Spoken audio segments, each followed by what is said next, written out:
Mr. President. Senator from Vermont.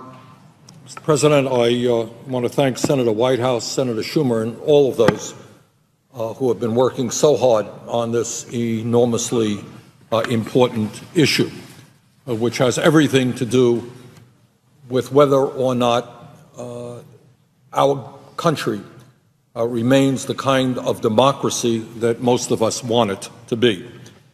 Mr. President, I come to the Senate floor today to express my profound disgust with the current state of our campaign finance system and to call for my fellow senators as a short-term effort to pass the Disclose Act.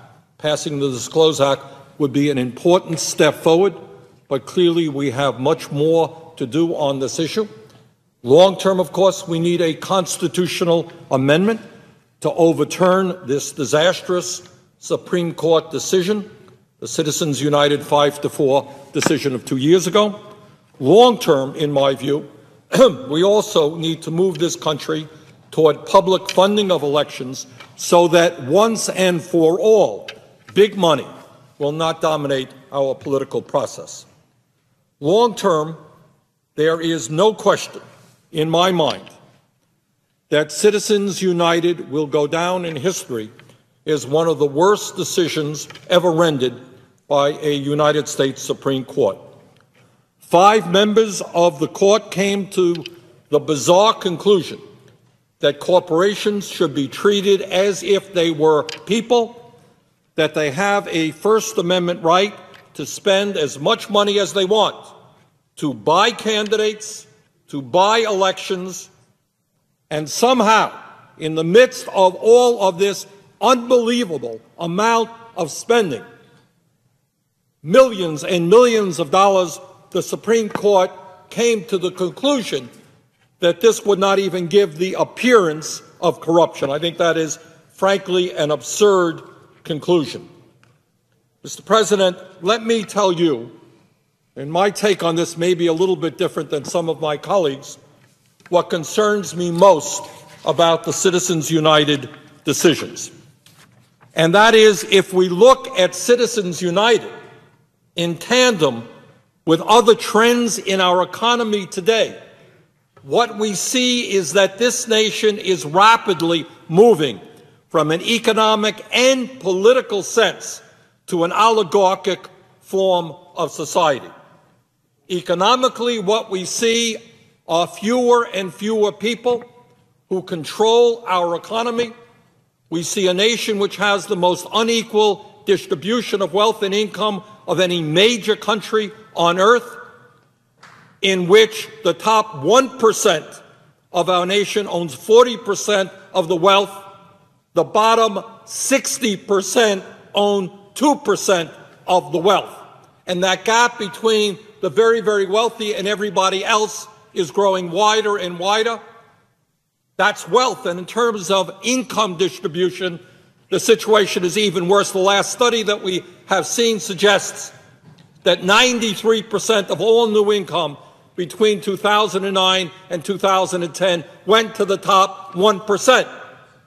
So economically, we are moving toward a nation in which a few people have a significant amount of the wealth of America, significant amount of the income of America. In terms of concentration of ownership, we see a situation in which 6 financial institutions on Wall Street have assets equivalent to 2/3 of the GDP of the United States of America, over $9 trillion controlled by 6 financial institutions whose recklessness, whose greed, whose illegal behavior drove us into the recession that we're struggling with right now. So as a nation now, the trends are fewer and fewer people own the wealth of America, fewer and fewer large corporations control the economy of America. But apparently, that is not good enough for the 1%, for our millionaire and billionaire friends. Now what they want to do is take that wealth and exercise it even more than has been the case in the past in the political realm, which now takes us to Citizens United. Now, in the real world, we all know what's going on with Citizens United. We know that billionaires are saying, look, yeah, it's great that I own an oil company, great that I own a coal company, great that I own gambling casinos, but gee, I could have even more fun by owning the United States government. So you have entities out there who are worth some $50 billion. The Koch brothers come to mind. And if you're worth $50 billion and you have all kinds of interactions with the federal government, you have strong political views, why wouldn't they spend $400 million, which is what the media says that family is going to spend, and maybe even more if you can purchase the United States government? That's not a bad investment. That's what Citizens United is about. It is billionaires spending huge amounts of money without disclosure.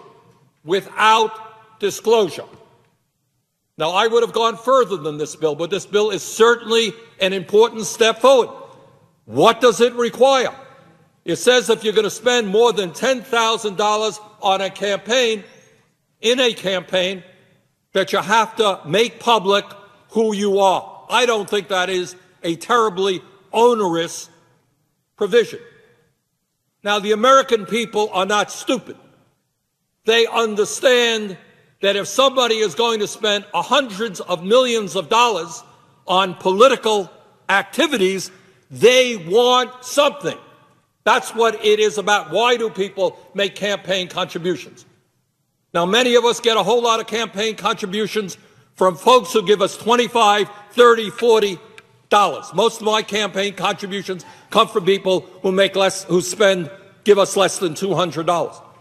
But if somebody is going to spend hundreds of millions of dollars on a campaign, I think the American people have a right to know who that is and what they want, who is taking that money, and what those contributors are going to get in return. If you're a billionaire and you want lower taxes, have the courage to say, hey, I'm a billionaire, I'm putting money into a party, and what I'm going to get out of it is lower taxes for the rich.